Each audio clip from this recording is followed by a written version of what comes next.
अस्सलाम वालेकुम listeners and viewers. उम्मीद है आप लोग सब ठीक-ठाक होंगे।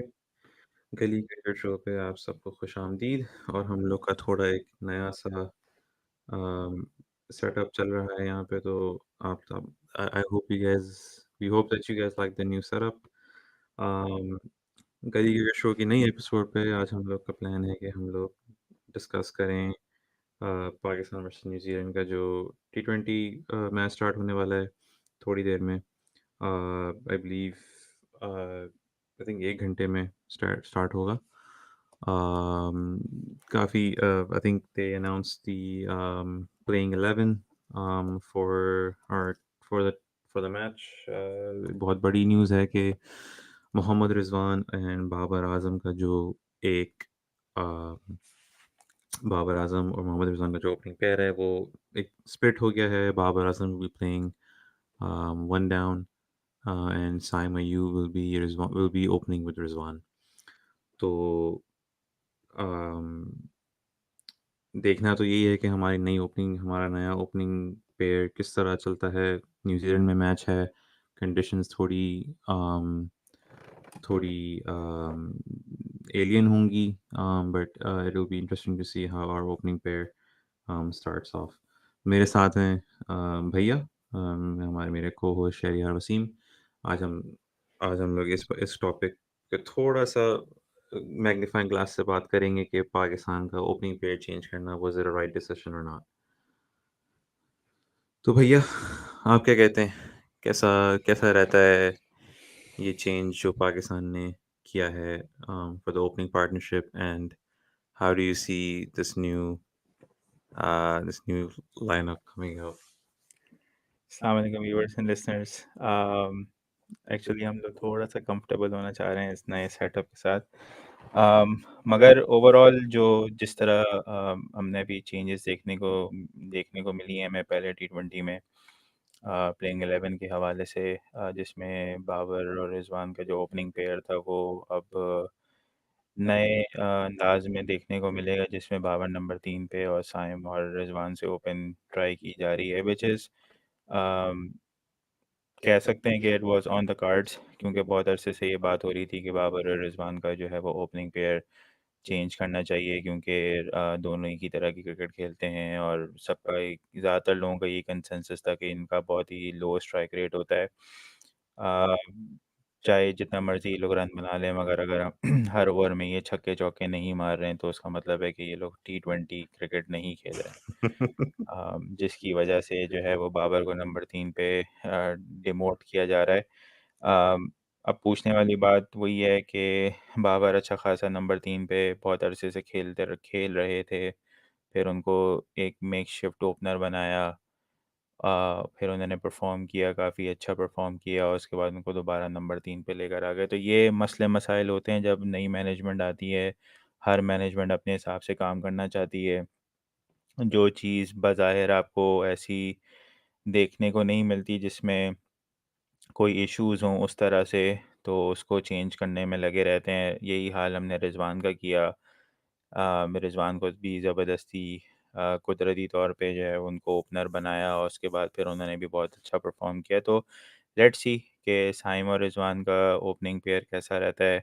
ऑब्वियसली जो एक चीज़ जो देखने को मिली है जो कि बहुत ही कन्फ्यूज़िंग है मैनेजमेंट के पॉइंट ऑफ व्यू से, वो ये कि एक तरफ वो ये कह रहे हैं कि जी, कि बाबर और रिज़वान का ओपनिंग पेयर जो है वो उसको हम चेंज नहीं कर रहे हैं, हम सिर्फ नए कॉम्बिनेशन ट्राई कर रहे हैं और मोस्ट लाइकली ये हमारा वर्ल्ड कप में जो है वो ओपनिंग पेयर रहेगा। तो अगर ये ओपनिंग पेयर वर्ल्ड कप में रहेगा तो फिर साइम अयूब कहाँ खेलेंगे? उनका क्या नंबर होगा? क्योंकि वो ऑब्वियसली कैरेबियन में उनकी अच्छी परफॉर्मेंस थी एज़ अ ओपनर। तो बहुत सारे सवालात हैं जो हमें ढूँढने हैं in in this upcoming series, और उसके अलावा भी जो टी20 है। मगर I am looking forward to this opening pair to see कि ये कैसे एक दूसरे को कॉम्प्लीमेंट करते हैं। बिल्कुल। आई थिंक प्लेइंग 11 जो अनाउंस हुई है उसमें मोहम्मद रिजवान एंड साइम अयूब की ओपनिंग पार्टनरशिप होगी। Babar Azam will be one down, Fakhar Zaman two down, और फिर Iftikhar Azam, Azam Khan and Aamir Jamal will be our lower order finishers. तो भैया आप बताएं कि फ़खर ज़मान का नंबर 4 पे खेलना, दैट्स समथिंग न्यू। वो तो 6-7 नंबर पे खेलने के लिए तैयार है।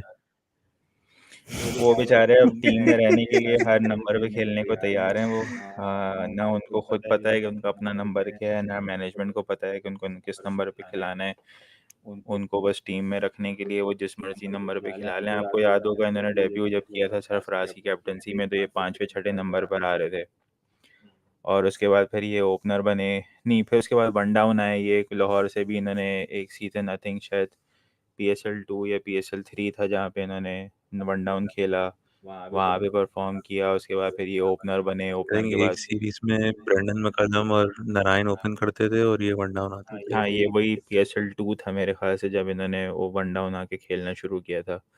फिर उसके बाद ये दोबारा ओपनर बन गए। तो ये इन कहने का मकसद ये है कि इनके नंबर काफ़ी चेंज होते रहते हैं, और किसी भी मैनेजमेंट को अभी तक समझ में नहीं आई कि फ़खर जमान को कहाँ पे खिलाना चाहिए। आइडियली इनको ओपन करनी चाहिए, मगर जैसे मैंने पहले कहा कि क्योंकि रिजवान को फिट इन करना था, और इस आज मैं ये बात कहूँगा कि रिजवान जब कराची किंग्स में खेला करते थे और इमाद की कैप्टनसी में जब उनको चांस नहीं मिलता था इन द लोअर ऑर्डर, तो काफ़ी लोग बात करते थे कि जी रिजवान को ज़ाया कर रहे हैं। रिजवान को मुल्तान गए, मुल्तान में जाके उन्होंने ओपन शुरू की, और फिर उन्होंने ही नेवर लुक बैक। मगर उसके बाद काफ़ी बैशिंग भी मिली कराची किंग्स को, इमाद वसीम को, कि जी वो उन्होंने रिजवान जैसे प्लेयर को ज़ाया किया। बट द पॉइंट इज़ के आज आज भी अगर रिजवान की जिस तरह की फॉर्म है, अगर वो चौथे 5वें 6ठे नंबर पे आके खेलेंगे जो कि वो उस वक्त खेला करते थे बैक इन द डे, वो आज भी उस तरह से परफॉर्म नहीं कर पाएंगे जिस तरह से वो ओपन में कर रहे हैं। तो पॉइंट इज़ कि जब आप किसी को किसी नंबर पे खिलाते हैं, तो वो आपको देखना चाहिए कि वो प्लेयर उस नंबर पे खेलने में सूटेबल है कि नहीं। आप फ़खर को 4 पे खिलाएं, 5 पे खिलाएं, 3 पे खिलाएं, 2 पे खिलाएं, जिस नंबर मर्जी पे खिलाएं। द पॉइंट है इसके at the end of the day आपने ये देखना है कि is he capable to to do justice with the position. Number 3 पे हमने ट्राई किया है, सब अभी स्टार्ट शेयर कर रहे थे पिछले 2-3 दिन से कि जी के वो 36 इनिंग्स में उनकी 100 पता नहीं बहुत ही मीडियोकर सा स्ट्राइक रेट है, और एवरेज भी बहुत ख़ास नहीं है, कोई 21-22 की एवरेज आई है। थिंक 107 का स्ट्राइक रेट है फ़खर ज़मान हाँ, का। तो अगर बहुत ही अगर इस तरह के स्टैट है नंबर 3 पे, दैट मीन्स के वो बहुत ही कम बॉल्स खेल रहे थे जब रिजवान और बाबर ओपन कर रहे थे। तो एक क्रिटिसिज्म ये भी था कि जी रिजवान और बाबर क्योंकि बॉल्स बहुत ज़्यादा खेलते हैं, इसकी वजह से लोअर ऑर्डर को इतना चांस नहीं मिलता बैटिंग करने का। तो बात फिर वहीं आ जाती है कि अगर फ़खर जो हैं वो 4 पर आके बैटिंग करेंगे, तो साइम, रिजवान और बाबर के होते हुए उनको कितनी बॉलें मिलेंगी, और वो क्या करेंगे आके। तो इस तरह की क्लैरिटी आपको रोल्स में डिफ़ाइन करना बहुत ज़रूरी है कि अगर फ़खर 10 बॉलिंग खेल रहा है तो फ़खर का क्या काम है। अगर आपको याद होगा एक T20 सीरीज़ खेली थी पाकिस्तान ने इंग्लैंड में, जिसमें आज़म खान का डेब्यू हुआ था, जिसमें हमने शायद 200 मारे थे या 220 मारे थे। मुझे एग्जैक्टली याद नहीं कौन सा ग्राउंड था, मगर उसमें फ़खर जो थे वो शायद नंबर 3 पर ही आए थे या नंबर 4 पर आए थे, और उन्होंने आके 10 बॉलों पे कोई 20 या 26 रन मारे थे, ऐसे कुछ मारा था। तो कहने का मतलब ये है कि आपने अगर एक रोल असाइन किया हुआ है फ़खर को, तो उसमें ऑब्वियसली फिर आपको ये नहीं देखना होगा कि जी कि वो रन कितने बना रहा है। आपको ये देखना होगा कि वो कितनी स्पीड से रन बना रहा है। ये मैटर करता है अगर इस क्योंकि हमारे यहाँ मसला ये है कि जब भी किसी प्लेयर को डिग्रेड करना होता है या उसके ख़िलाफ़ कैंपेन चलानी होती है या उसको टीम से बाहर करना होता है, तो उस ऐसे-ऐसे स्टैट्स जो है ना वो ला के दिखाना शुरू कर दिए जाते हैं जो कि उसके रोल के साथ जो है ना वो अलाइन नहीं होते। तो अब अगर फ़खर को आप इस बात पे क्रिटिसाइज़ करेंगे नंबर 4 पे खेलने पे कि जी कि वो 50 नहीं बनाता है या उसकी एवरेज अच्छी नहीं है, तो I think that will be unfair, क्योंकि फिर एट दैट पॉइंट अगर उसको बॉलें ज़्यादा खेलने को नहीं मिल रही हैं, तो then you have only way you can जज हिम इज़ के वो how quickly he is scoring runs. अगर वो रन ज़्यादा नहीं कर रहा मगर वो क्विक रन्स कर रहा है, तो I think that will be good enough. बिल्कुल। अब्बास आफरीदी का डेब्यू होने वाला है। और उसामा मीर का डेब्यू होने वाला है. There is no Shadab Khan in this Pakistan T20 side, which is sort of a interesting thing. ये last time जब पाकिस्तान ने T20 का टूर किया था न्यूजीलैंड में, तो सब बाबर आजम नहीं थे, अब शादाब खान नहीं है. So that's an interesting thing to see, to experience, because Shadab Khan is a regular in T20s for Pakistan. He's missing this tour because of injury, but big opportunity for Osama Mir and Abbas Afridi. क्या कहते हैं आप? नहीं, अब्बास अफरीदी का obviously he has performed really well in all formats. In domestic PSL में stand out bowler थे, I think top wicket taker थे. Domestic भी उनका काफ़ी अच्छा गया है, तो really looking forward with his skills जो इन्होंने T20 के हैं. काफ़ी वेरिएशंस हैं, पेस भी अच्छी है, लोअर ऑर्डर में बैटिंग भी अच्छी कर लेते हैं. तो ऑब्वियसली बॉलिंग टैलेंट है, तो बॉलिंग टैलेंट पाकिस्तान का वैसे भी जो है ना वो इतना ज़्यादा अंडर प्रेशर नहीं होता है as compare to batting talent. तो देखना होगा कि वो किस तरह से अपने आप को अप्लाई करते हैं in an international game. Obviously international game का प्रेशर कुछ और होता है. तो देखना ये होगा कि वो किस तरह से अपने आप को कैरी करते हैं. और सबके दिमाग में जो है वो वर्ल्ड कप में जगह बनाना होगा, तो ऑब्वियसली परफॉर्मेंसेस भी मैटर करेंगी, और बॉलिंग में काफ़ी कंपटीशन भी है. तो लेट्स सी कि वो किस तरह से अपने आप को पोजीशन करते हैं. जहाँ तक बात उसामा मीर की है, तो अनदर नेम काफ़ी परफॉर्म किया उन्होंने वर्ल्ड कप. अभी रिसेंटली वो पाकिस्तान टीम से खेल कर आ रहे हैं. PSL में भी काफ़ी अच्छी परफॉर्मेंसेस रही हैं. उन्होंने एक तरीके से अपना कैरियर रिवाइव किया है विद हिज लेग स्पिन, और जो थोड़ी बहुत वो लोअर ऑर्डर में आके हिटिंग कर लेते हैं. तो शादाब काफ़ी अच्छा कंसिस्टेंट परफॉर्म कर रहे थे T20 में, पर मगर उनकी इंजरीज़ के इश्यूज हमेशा से रहे हैं. फिटनेस उनकी एक क्वेश्चन मार्क है उनकी फिटनेस पे. तो इट्स अ गुड थिंग कि उसामा मीर को जो है वो सेलेक्ट किया है या उसको चांस दे रहे हैं. मगर आई जस्ट सिंपली होप कि उसामा मीर जो हैं वो उस्मान कादिर ना बने दूसरे. क्योंकि हमारी आदत है लोगों को डेब्यू, हमारी आदत है कि हम जो है ना वो इंटरनेशनल कैप्स बांटते हैं, और फिर उसके बाद उन प्लेयर्स का जो है ना वो कैरियर बर्बाद कर देते हैं. तो लेट्स होप कि उसामा मीर के साथ ऐसा ना हो कुछ. अभी आपने बोला कि कैरियर डेब्यू कैप्स हम बांटते हैं. आज़म खान के साथ भी कुछ ऐसा ही हुआ था 2021 में, आई बिलीव, इंग्लैंड टूर पे. उसको डेब्यू कराया गया and then he was sort of discarded until the T20 World Cup, and then उसको फिर डिस्कार्ड कर दिया गया था for सरफराज अहमद. तो a comeback for him. Um, big expectations, playing at number number six I believe. I think number 6, number 7 का उसका role है. Number 5 I think. Number 5. But big shoes to fill, or big not big shoes to fill, a big role to step into. He's been successful in the Caribbean Premier League, in the Lanka Premier League, with that role. But as we have seen in the basket, our players are able to perform in franchise tournaments, but national team is somewhat of a challenge for them. तो आज़म खान को आप किस तरह rate करते हैं as a wicket keeper? उनकी wicket keeping में भी काफ़ी बात होती है कि वो एजिलिटी का फैक्टर है, डाइव डाइव मारने का फैक्टर है, the moving behind the stump is gonna be a challenge. Considering कि न्यूजीलैंड में काफ़ी स्मॉल ग्राउंड्स हैं. तो how do you see Azam Khan fitting into this playing 11? I think batting wise तो nobody has any issues. Batting skills में उनके कोई issues नहीं है. वी ऑल नो कि how good of a hitter he is. The only problem is कि उसकी keeping is going to make or break his chances for the World Cup. Obviously, keeping is the only option जहाँ पर आप उसको team में fit in कर सकते हैं. Otherwise, there is no way वो जो है अब सिर्फ अपनी बैटिंग की वजह से टीम में आता है. तो he has to work really hard on his keeping skills. क्योंकि हमने देखा है प्रैक्टिस में भी, और कि ऑब्वियसली पीएसएल में और डोमेस्टिक में कीपिंग करना is a different thing.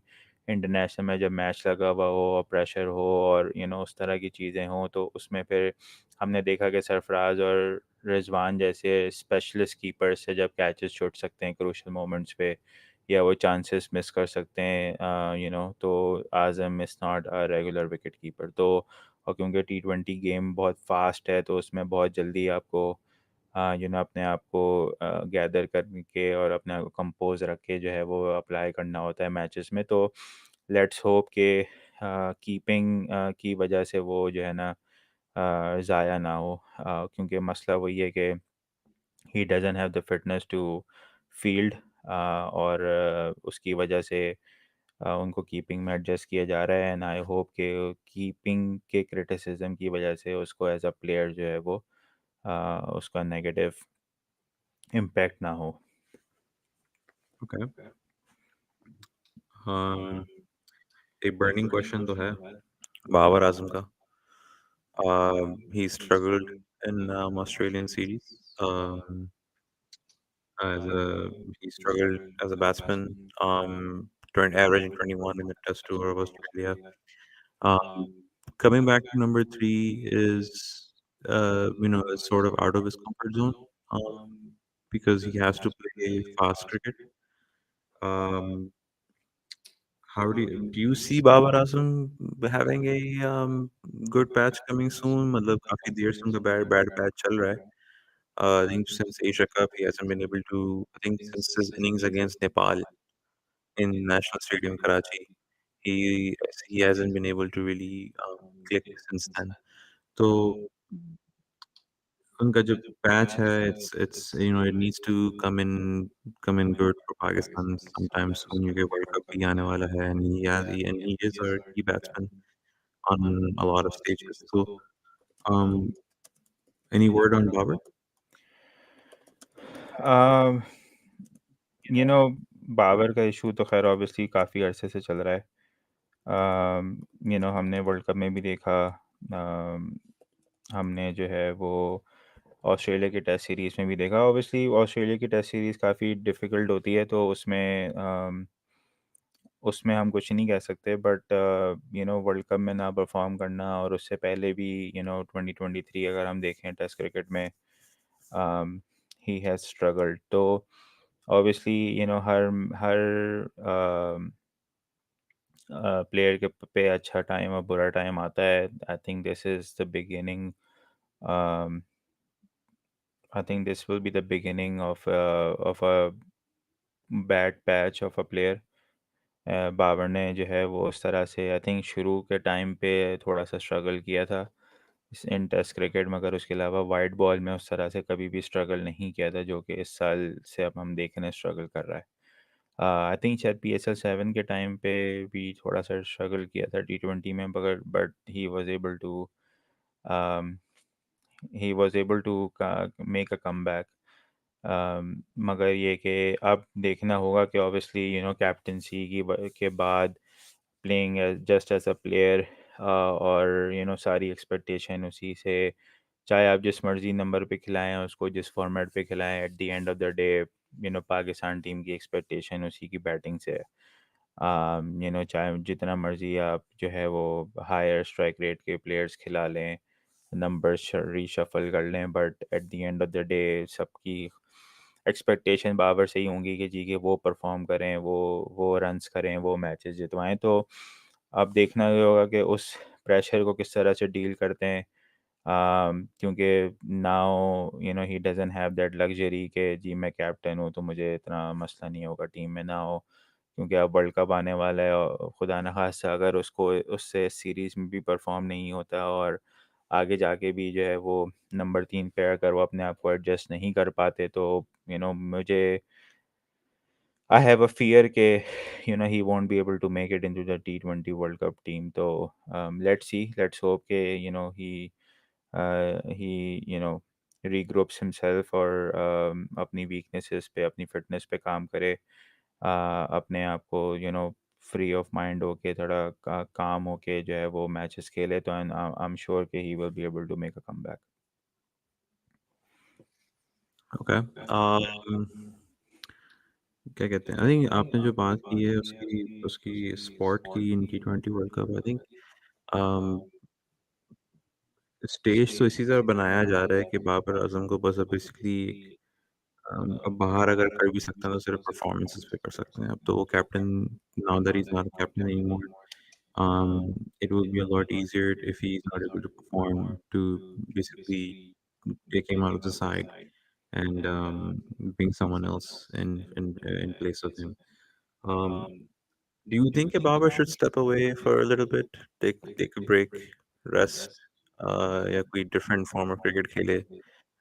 We were, hearing some news that he might be getting a chance to play in Australia domestic, to basically step away from the Pakistan setup and um, you know mm, discover his game again, sort of thing. जैसे एक ज़माने में विराट कोहली नहीं किया था. I think he took about a series off from all cricket, red ball and white ball cricket. I can't recall which team it was, but he took a break before the 2022 Asia Cup, जिसमें उन्होंने अफगानिस्तान के खिलाफ century भी मारी थी.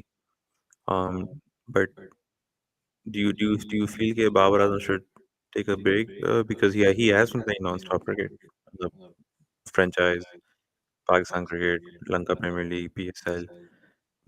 What do you say to that?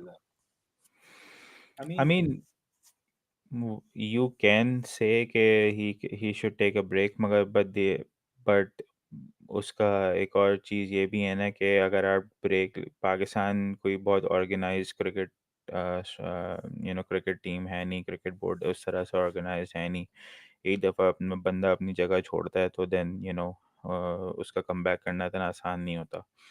और जिस तरह की कैंपेनिंग हमने अभी पिछले कुछ अरसे में देखी है बाबर के अगेंस्ट, तो it will be very unlikely, highly unlikely कि जहाँ पे वो इजीली ब्रेक ले और फिर वापस आ जाए। तो हमारे यहाँ ये ज़रा इनसिक्योरिटी है प्लेयर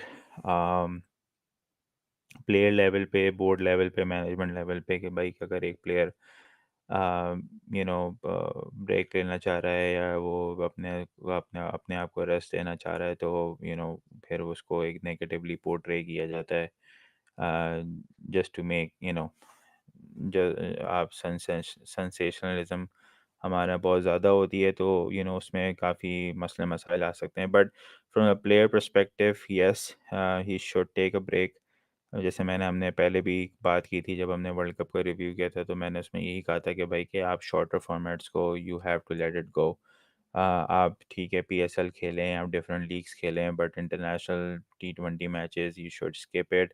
क्योंकि अब आपके पास बैटिंग टैलेंट इस तरह का है कि you can groom, you can make, you can invest on newer player, जहाँ पर आप बैकअप बना सकते हैं फॉर वाइट बॉल क्रिकेट। तो आपको उस तरह से, जैसे हमने देखा है बाकी टीम्स में, हमने ऑस्ट्रेलिया में देखा है कि अभी उन्होंने वर्ल्ड कप जीता। वर्ल्ड कप के बाद उन्होंने जो टी20 की सीरीज़ खेली इंडिया के साथ, वो उसमें दोनों टीम्स ने अपने बेंच स्ट्रेंथ को खिलाया, without without having a fear of losing. तो वो पाकिस्तान में मिसिंग है। And now Pakistan cricket is it's at a point where जहाँ पर आप भी जो है वो इस तरह से तीन चार पांच लोगों को यू नो तीन चार पांच लोगों को आप कंसिस्टेंटली चांसेस दे सकते हैं, then you can have your senior players play more longer format games. तो आइडियल वर्ल्ड में, yes, he should take a break and concentrate on his fitness, concentrate on his weaknesses, trainers के साथ NCA वगैरह में काम करे, ताकि ही, I think उसको कुछ टेक्निकल इश्यूज आ रहे हैं जिसकी वजह से ही स्ट्रगलिंग। एक तो बहुत बड़ी वजह जो हमने देखी है वो ये कि स्ट्राइक रोटेशन बहुत बड़ा मसला है हमारे प्लेयर्स का, specially for Babar. Dot balls खेलना, स्कोरिंग एरियाज का ना पता होना, लिमिटेड स्कोरिंग शॉट्स होना, ये दो तीन चीज़ें हैं जिस पे काम करने की ज़रूरत है ना। एंड एंड आप शॉर्टर फॉर्मेट जितना ज़्यादा खेलते जाएंगे उतना ज़्यादा आप अपने आप को अंडर प्रेशर लेकर आएंगे, क्योंकि आपको अपने वीकनेस पे काम करने को टाइम नहीं मिलेगा। सो लेट्स होप कि वो इस तरह ही विल नो बेटर कि वो कहाँ पे खड़ा है. We can just only hope कि वो he make a comeback and perform well for Pakistan. Okay, last but not least Aamir Jamal. Aamir Jamal एक काफ़ी हाई हाई उस पे हाई नोट से आ रहे हैं. He had a really good tour of Australia as a bowler. He had um, um, some high performances with the bat as well. But overall, he's a good all-round cricketer, good fielder, fit cricketer. Um, you know, I think he probably would be more impactful in depth. But overall, I think he had good PSL performances as well. So how do you see him shaping up for the series? क्योंकि I really do believe कि उसके पास he has a part to play in this World Cup campaign that's about to come up. नहीं, obviously जिस तरह से उन्होंने debut किया था against England just before 2022 T20 world cup, और वहाँ पे जिस तरह से उन्होंने परफॉर्म किया था, तो यू कुड सी के he has that spark in him. और ऑस्ट्रेलिया टूर में उन्होंने जिस तरह से परफॉर्म किया, everybody is talking about him. तो T20 में इंक्लूजन उनका, it will give give a new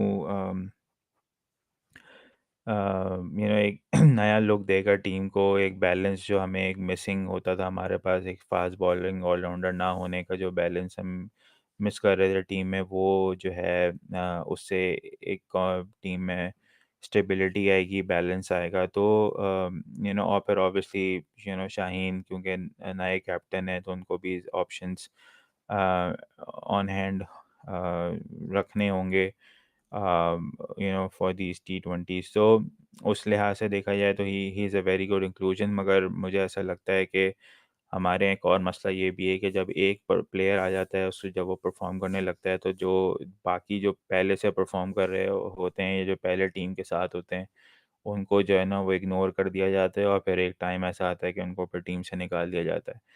तो आई होप कि ये काम जो है वो वसीम जूनियर के साथ ना हो, क्योंकि वसीम जूनियर जो हैं वो काफ़ी अरसे से पाकिस्तान टीम का पार्ट हैं. उन्होंने काफ़ी Pakistan team world cup T20 2022 में काफ़ी अच्छा परफॉर्म किया. इवन जो वर्ल्ड कप अभी उन्होंने इंडिया में खेला, उसमें काफ़ी अच्छी परफॉर्मेंसेस थी. तो वो इस पूरे सिनेरियो में जो है वो निगलेक्ट ना हो, और उनको भी उतनी ही अपॉर्चुनिटी मिले जितनी किसी नए प्लेयर को मिलती है, क्योंकि he is been warming bench for quite some time now. और उसको भी जो है ना वो इक्वली अपॉर्चुनिटीज़ मिलनी चाहिए. Yeah, actually मेरा आपसे एक नेक्स्ट सवाल यही था कि I wanted to see Wasim Junior in place of Abbas Afridi. ये अब्बास अफरीदी काफ़ी इम्पैक्टफुल हैं डेथ में, but I really wanted to see Waseem junior क्योंकि काफ़ी अरसे से टीम के साथ चल रहे हैं, टीम उनको कैरी कर रही है. And I really hope to see him bowling in New Zealand where conditions are favorable. उसकी death bowling काफ़ी काम आएगी. So I was really hoping to see Wasim Junior, but unfortunately he misses out this game. Um, आपकी नज़र में इस playing 11 में कोई ऐसा प्लेयर होना चाहिए था जो आप देखना चाह रहे थे? या are you pretty satisfied with what Pakistan has announced for this first T20? And मैं ये भी जानना चाहता हूँ कि आप बताएँ कि आपकी नज़र में एक्स फैक्टर प्लेयर कौन है अभी इस टीम में? I mean in this playing 11 that Pakistan has announced. I think X factor जो नए लड़के आए हैं उनमें से ही I would I am really looking forward to see how Saim Ayub and Azam Khan performs. Just because के साइम अयूब अपने नंबर पे खेल रहा है, जो कि ओपनिंग है. न्यूजीलैंड के ग्राउंड काफ़ी अच्छे बैटिंग फ्रेंडली पिचेस होती हैं, वहाँ पे थोड़ा बाउंस होगा, मगर ग्राउंड छोटे हैं, तो he will like to express himself. Azam Khan का भी वही है. He will enjoy batting there. तो बैटिंग में तो मेरे हिसाब से आज़म और साइम का जो है वो उनको देखने में मज़ा आएगा. दूसरा ये कि बॉलिंग में obviously Aamir Jamal is going to be an X factor, just because के वो बहुत अच्छी फ़ॉर्म में हैं, और जिस तरह से उसने ऑस्ट्रेलिया में परफ़ॉर्म किया है, न्यूज़ीलैंड में भी आई थिंक वो उसी तरह ही परफ़ॉर्म करने वाला है, एंड आई थिंक उसने पीएसएल में भी काफ़ी अच्छी परफ़ॉर्मेंसेस दी थी, तो टी20 में he is a perfect player. Usama Mir I think can also be a handy bowler, क्योंकि यू नो उनके पास भी अभी बिग बैश का एक्सपीरियंस है थोड़ा बहुत, और कंडीशंस थोड़ी सी सूट करेंगी उन्हें, क्योंकि पिच में बाउंस है, हाइट अच्छी है उनकी, तो वो उनको अच्छा बाउंस मिलता है। तो मेरे ख्याल से ये 3-4 प्लेयर हैं जो कि एक्स फैक्टर हो सकते हैं। जहाँ तक बात रही कि किसी प्लेयर को, मेरे हिसाब से Sahibzada Farhan should have been considered, and I sincerely hope कि उसको बाकी के टी20s में कंसिडर किया जाए। I have always been with the opinion that कि ये अगर आप इस सीरीज़ को एज अ कॉम्बिनेशन ट्राई करने की सीरीज़ अगर आप मान के चल रहे हैं, तो then you should not be you know making your senior players play. ठीक है, शाहीन की मजबूरी है, वो कैप्टन है, उसको खेलेगा, but you don't need Rizwan and Babar playing all the matches in this, specially in this टी20 सीरीज। तो आप ठीक है पहले 2 मैचेस खिला लें, अगर आप जीत जाते हैं पहले 2 मैचेस, तो देन मसला फिर वही है ना कि हर किसी को अपना अपना अपनी परफॉर्मेंस भी दिखानी है कि जी कि हमने टी20 सीरीज जीत ली, बजाय कि टीम के बैकअप्स पे, डिफरेंट कॉम्बिनेशंस पे, या जो एक फील्डलेस अप्रोच जो बाकी टीम्स में हमें नज़र आती है। जैसे हमारे यहाँ बड़ा टॉन्ट किया जाता है कि जी कि वो न्यूजीलैंड की सी-डी-ई टीम आई थी तो वो हमें हरा के चली गई, तो जी ऑस्ट्रेलिया की वो जी टीम आई थी तो उन्होंने हरा दिया। तो भाई उनके पास टैलेंट है, तो वो हरा रहे हैं आपको, आप भी अपने टैलेंट पे इन्वेस्ट करें, आप भी अपनी जी-टी-ई टीम्स भेजें दूसरी जगहों पे, तो वो भी जाके हरा सकते हैं। तो जब तक आप अपने टैलेंट पर ट्रस्ट नहीं करेंगे, आप कभी भी बैकअप नहीं बना सकते। इन 2-3-4 टी20s में अगर आप बस 2-3 लोगों को डेब्यू करा के और डिफरेंट कॉम्बिनेशन ट्राई करके समझ रहे हैं कि बैकअप बन जाएंगे, तो सॉरी, इस तरह बैकअप नहीं बनते। You have to give them consistent chances, और कंसिस्टेंटली आपको नए लड़कों को ट्राई करना होगा to have a good bunch of players available for the next few years. बिल्कुल। आई थिंक अभी um, क्या कहते हैं, आई थिंक विराट कोहली अभी पेनल्टी पेनल्टी ट्वेंटी नहीं खेला था अगेंस्ट अफगानिस्तान। आई थिंक पिछले 3-4 गेम से वो तिलक वर्मा और प्रसिद्ध कृष्णा और इन सबको कैरी कर रहे हैं for the sole purpose to keep them as backup options for the main players who will start off in for the Indian T20 team. But moving on to जैसे आपने शाहीन का जिक्र किया, first match as Pakistan captain, क्या expectations हैं? आपको लगता है कि उनकी 145 की पेस वापस आ जाएगी, या जो 130 पे बॉलिंग करा रहे थे ऑस्ट्रेलिया सीरीज में वो चलेगी? नहीं, मेरी पहली होप तो ये है कि स्पीडोमीटर जो है वो अ, उनके साथ जो है ना वो ज्यादती ना करें, जो जिस स्पीड पे वो करा रहे हैं उसी स्पीड वही स्पीड दिखाए उनको, ताकि उनको कुछ मोटिवेशन मिले। आई मीन स्पीड ये है, तो हमारे यहाँ ये भी बड़ा मसला है कि हमारे यहाँ जो है ना वो स्पीड को इतना बड़ा ज़्यादा बहुत बड़ा मसला बना दिया जाता है। वो भाई जब हम हमारे जब वाक़ई में 140 150 वाले बॉलर जब कराते थे बॉलिंग, तो वो 5-5 रन भी खाते थे। अगर यहाँ पे लड़के 130 की बॉलिंग करा रहे हैं और वो 20 विकेटें ले रहे हैं ऑस्ट्रेलिया की, तो कम से कम यही एप्रिशिएट कर लें आप कि जी वो कम से कम 130 पे कम्पीट तो कर रहे हैं, 150 पे, 150 की पेस करा के अगर आप 5-5 और इनिंग्स डिफीट से अगर आप मैचेस हार रहे हैं, तो ऐसी 150 की पेस का कोई फ़ायदा नहीं है। तो शाहीन को ऑब्वियसली आई स्टिल फ़ील कि वो लॉन्गर फॉर्मेट्स में आई डिड नॉट फ़ील कि he was physically fit to play back to back matches, या जैसे उन्होंने खुद भी कहा कि जी मेरी बॉडी फटीग हो गई थी और मैंने बहुत ज़्यादा ओवर्स करा लिए थे। But T20 is something that he will be more comfortable with. 4 over है, थोड़ा ज़ोर ज़्यादा लगेगा। फिर बीच में रेस्ट है, कोई इस तरह से ट्रेनिंग सेशन होते नहीं हैं, I think optional training sessions होते हैं इन बिटवीन गेम्स, तो he will feel more comfortable with that sort of arrangement. But जहाँ अब I would be very interested to see के हाउ ही विल लीड। हमें बहुत बताया गया कि जी के वो लीडर हैं, वो फियरलेस, अग्रेसिव और बोल्ड डिसीजन लेते हैं, और लाहौर कलंदर को उन्होंने दो दो ट्रॉफीज जितवाई हैं। तो लेट्स सी कि वो यहाँ पे किस तरह से अपनी टीम को लेके चलते हैं। शादाब का शादाब भी का मुझे भी याद मुझे है कि याद है जब कि वो जब वो नए नए नए नए वाइस वाइस कैप्टन कैप्टन बने बने थे, थे, तो तो उनके उनके बारे में बारे भी में भी बहुत बहुत सुना था सुना कि था कि जी जी के कि वो वो बहुत बहुत एग्रेसिव एग्रेसिव कैप्टन कैप्टन है है और और बहुत एग्रेसिव क्रिकेट खेलते हैं। इस्लामाबाद यूनाइटेड बहुत एग्रेसिव ब्रांड ऑफ क्रिकेट खेलती है। मगर जब वो पाकिस्तान टीम के कैप्टन जिन जिन जिन T20s में वो बने, हमने देख लिया कि वो कितने अच्छे एग्रेसिव कैप्टन थे। तो ऑब्वियसली ऑब्वियसली PSL या फ्रेंचाइज टीम को लीड करना है, it's a totally different experience than leading an international और पाकिस्तान जैसी टीम। तो लेट्स होप के ही डज वेल, और वो अपनी लीडरशिप से जो है वो टीम को जितवाए, एंड आई एम ना सिर्फ कि वो टीम को जितवाए बट एक टीम बनाए, जो कि मेरे हिसाब से काफ़ी अरसे से हम लोग बहुत ज़्यादा जो है वो नंबर ऑफ़ विन्स पे फोकस हैं। हमारे पिछले कई कप्तान जो हैं वो टीम बिल्डिंग पे फोकस नहीं है, they are more consider focused on having a good resume कि जी हमने इतने जीते इतने हारे। तो लेट्स होप कि वो मेरिट पे लड़कों को लेकर आएँ, उनको ग्रूम करें, उनको प्रॉपर चांस दें और एक proper excuse me proper team बनाएँ। मैं तो कहता हूँ डेविड वीसा और एलेक्सियस को भी ले आते हैं अपनी टीम में।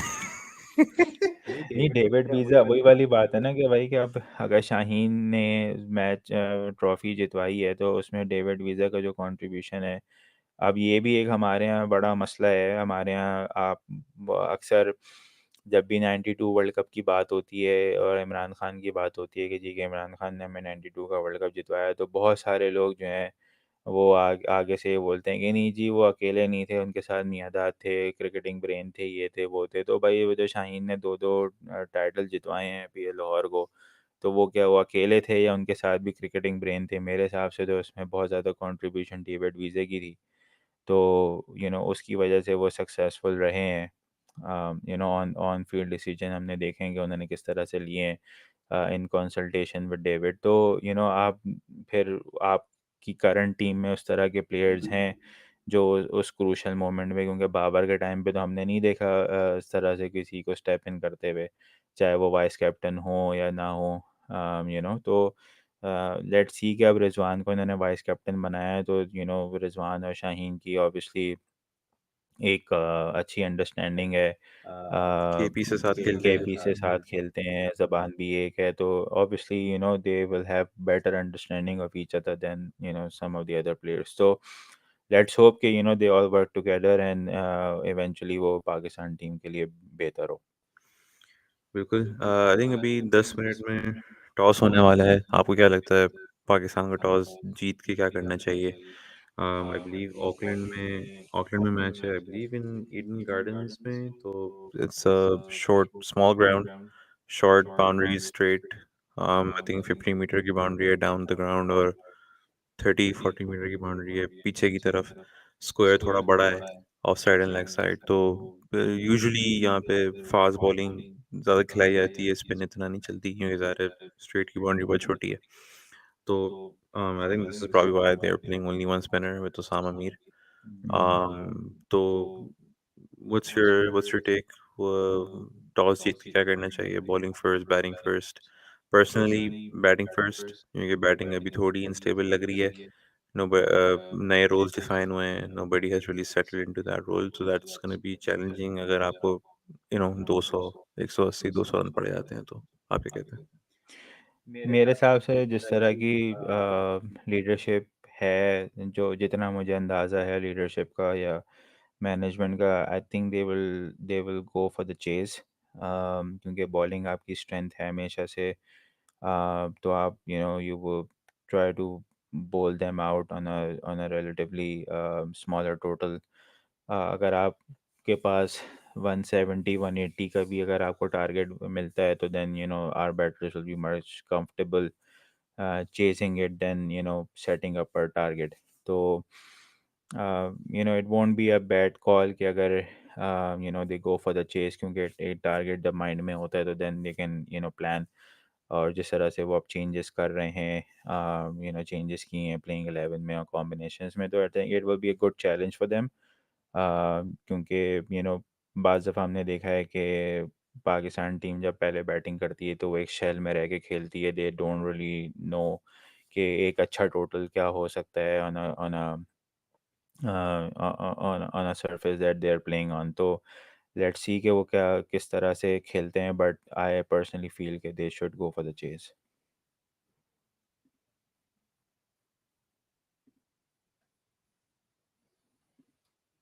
चलें, with that said, Pakistan versus New Zealand का पहला T20 मैच स्टार्ट होने वाला है in Auckland. Toss is gonna happen in about, I believe, in about 8 minutes. Um, जो लोग हमें देख रहे हैं live, I would like to thank you guys and for joining on the live stream.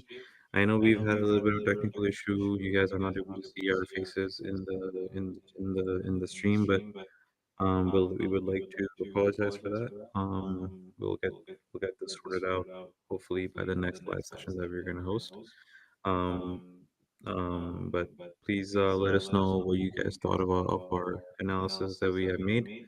आपको क्या लगता है पाकिस्तान की what do you guys think if Pakistan should keep Babar as an opener for this series, or at least try him out with Rizwan again? Or do you see that Babar playing in number three is a good way to approach this new build-up for Pakistan team? And please go ahead and like and share and subscribe to our channel. Um, you can give us your feedback. That really helps us bringing new content for you guys. तो आज तक के लिए इतना ही. अब इंशाल्लाह अपना फिर मुलाकात होगी. Hopefully for the second T20 after we discuss how Pakistan has won. Inshallah the first T20. चलें, आपसे फिर मुलाकात होगी. हम सबको इजाज़त दें. अल्लाह हाफ़िज़. Allah Hafiz.